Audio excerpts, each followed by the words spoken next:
Assalamualaikum, selamat pagi Sobat Bung Santama. Welcome back di channel Bung Santama hari ini. Hari Jumat, tanggal 7 Juni 2024. Ya, tentunya gue mau mengupdate ya tentang perkembangan tim nasional. Tentunya ingin mengupdate atau menginformasikan terkait hasil semalam ya, hasil pertandingan kemarin di mana Indonesia harus mengakui keunggulan dari timnas Irak dengan skor 2-0. Ya, memang cukup disayangkan ya, karena kita harus kalah dengan margin 2 gol padahal kita bermain di kandang sendiri. Tapi kembali lagi kita kalah karena memang ada beberapa kesalahan fatal yang para pemain harusnya tidak lakukan. Tapi kembali lagi bahwa para pemain sudah berjuang, terima kasih untuk para pemain. Namun memang hasilnya tidak memuaskan ya. Ini pun juga sempat disesali juga oleh Sintayong, di mana pada press conference setelah pertandingan dia menyayangkan kesalahan-kesalahan individu yang terjadi ya. Sebetulnya di babak pertama banyak peluang yang bisa diciptakan dari para pemain, ada beberapa peluang ya, tapi memang melawan tim sekelas Irak ini memang cukup sulit ya, karena kita sempat menguasai pertandingan. Kalau melihat dari statistik juga sebetulnya kita cukup baik ya, menguasai bola, kemudian juga menciptakan setidaknya 7-8 tembakan meskipun hanya satu yang benar-benar berbahaya ke gawang Irak. Dan Irak pun juga sebetulnya nggak terlalu banyak menciptakan peluang ya. Tapi kembali lagi tim seperti Irak ini kan levelnya udah level Asia. Jadi tim yang pintar memainkan ritme, tim yang pandai memainkan tempo, dan tim yang tahu kapan harus saatnya mencetak peluang atau membahayakan gawang gitu. Nah, sebetulnya jalannya laga tersebut memang pada babak pertama cukup baik ya. Kita menciptakan 1-2 peluang meskipun tidak begitu membahayakan. Dan justru yang sangat kita sesalkan adalah pada saat babak kedua, di mana baru menit ke-53 Jordi Amat harus terkena kartu merah langsung dari wasit Sean Evans. Ya, kartu merahnya memang kartu merah yang professional fault ya. Jadi posisinya memang pemain Irak sudah berpotensi menciptakan gol karena sudah tinggal berhadapan dengan kiper, tapi Jordi Amat mengambil resiko untuk langsung men-tackle, akhirnya tanpa ampun langsung diberikan kartu merah oleh wasit Sean Evans. Nah, bermain dengan 10 orang sejak menit 53 tentu berat, sehingga Sintayong harus merubah strategi, memasukkan pemain-pemain yang lebih menyerang tentunya, memasukkan Ivar Yener, kemudian Asnawi, Arhan langsung dimasukkan setelah beberapa menit kartu merah dari Jordi Amat. Sedikit menaikkan intensitas dan tentunya sempat mendapatkan peluang terbaik ketika terupas dari belakang yang mampu diterima dengan baik oleh Ragnar Oratmangun, dan sayang sekali penyelesaiannya kurang maksimal, tapi cukup berbahaya ya.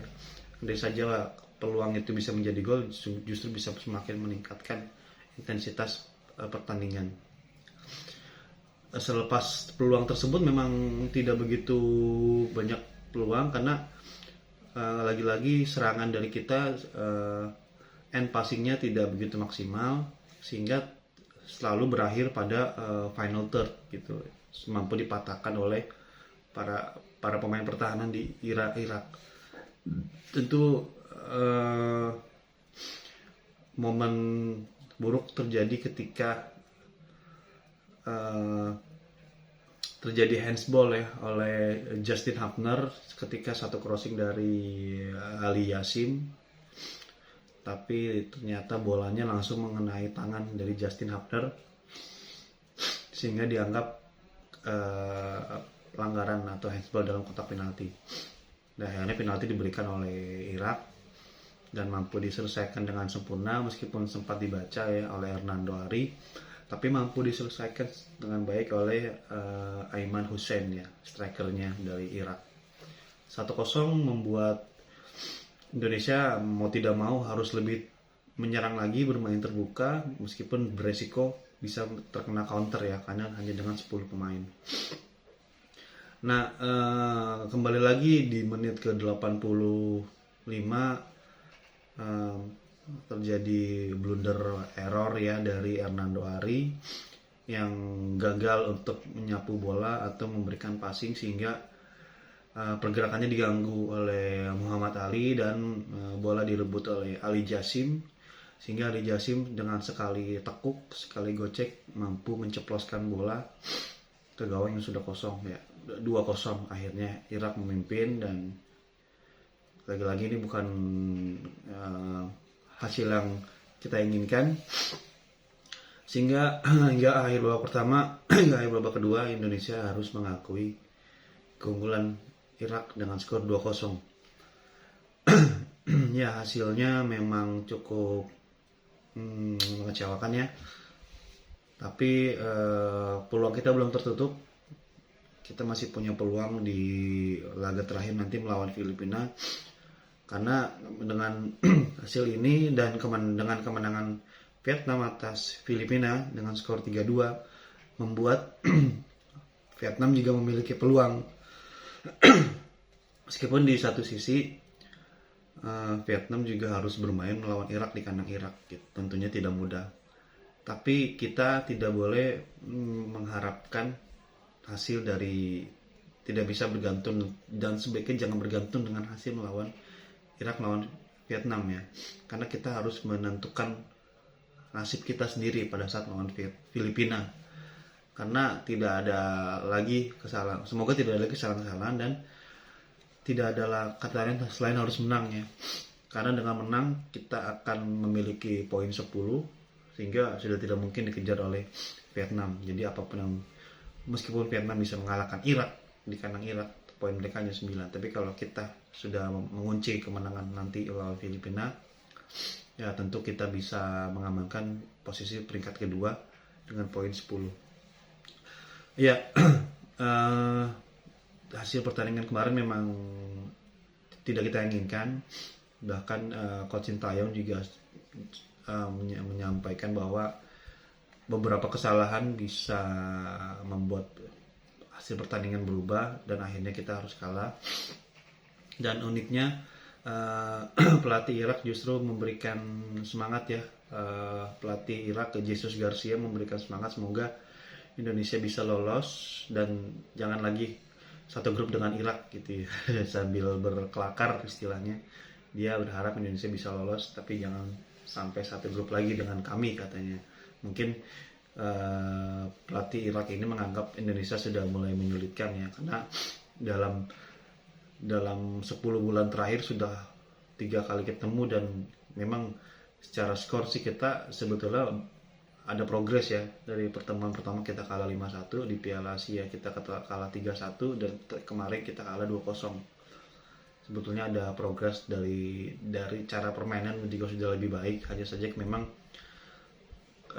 ketika menghadapi tim-tim yang levelnya sudah tinggi, maka permainan baik saja tidak cukup. Jangan sampai terjadi error, jangan sampai kesalahan-kesalahan kecil saja ya, seperti kemarin fatal ya, bisa merubah pertandingan. Dan ini juga menjadi pembelajaran juga buat timnas kita, karena pertandingan kemarin itu sebetulnya menggambarkan nanti pertandingan melawan tim-tim yang level seperti Irak itu akan seperti itu ketika nanti kita lolos ke putaran ketiga. Nah itu akan seperti itu nanti gambaran pertandingannya ketat, sengit, tidak banyak peluang, tapi peluang yang tercipta sedikit pun bisa menjadi ancaman dan bisa berbuah gol. Nah, itulah yang akan menjadi gambaran ya di putaran ketiga. Karena di putaran ketiga tuh tentunya tim-timnya akan jauh lebih kompetitif. Tim-timnya akan jauh lebih tinggi kualitasnya karena sudah mengerucut menjadi 16 tim. Nah, menjadi 18 tim. Dari 18 tim terbaik Asia itulah nanti yang akan dibagi 3 grup dan itu levelnya ya pasti lebih tinggi ya, dan mencerminkan pertandingan seperti kemarin. Itu menjadi pengalaman buat timnas kita dan semoga pada saat nanti melawan Filipina tidak lagi terjadi error-error yang seperti pertandingan kemarin ya. Dan untuk Hernando sendiri, tolong untuk para fans tidak perlu dihujat ya, jangan dihujat, tolong tetap didukung.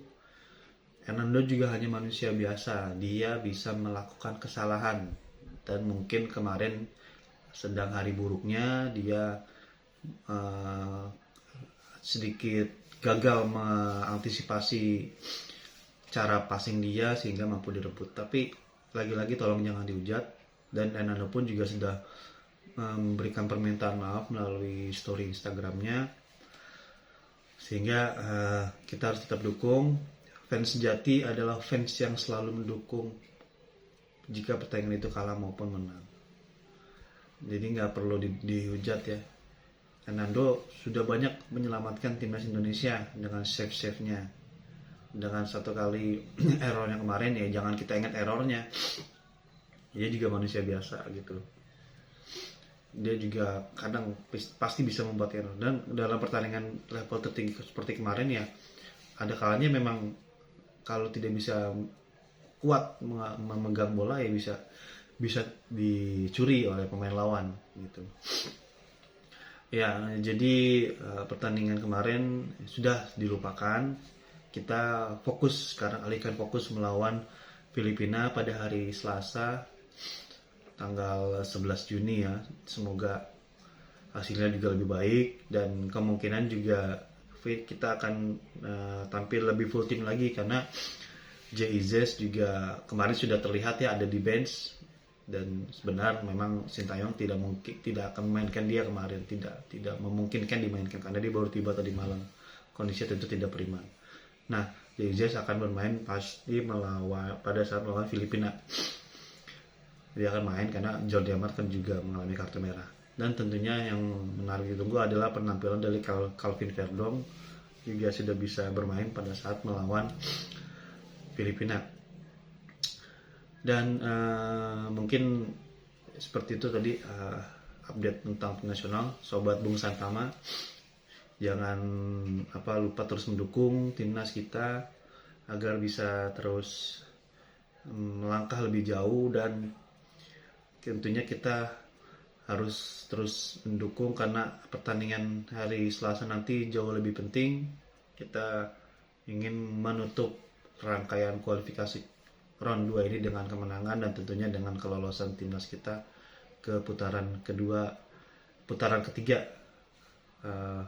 kualifikasi Piala Dunia 2026. Ya, terima kasih Sobat Bung Santama untuk yang sudah menyaksikan dan menonton channel Bung Santama hari ini. Semoga bermanfaat dan bisa memberikan informasi kepada kalian. Jangan lupa di komen, di like, dan di subscribe. Kita ketemu lagi minggu depan di channel berikutnya. Assalamualaikum warahmatullahi wabarakatuh.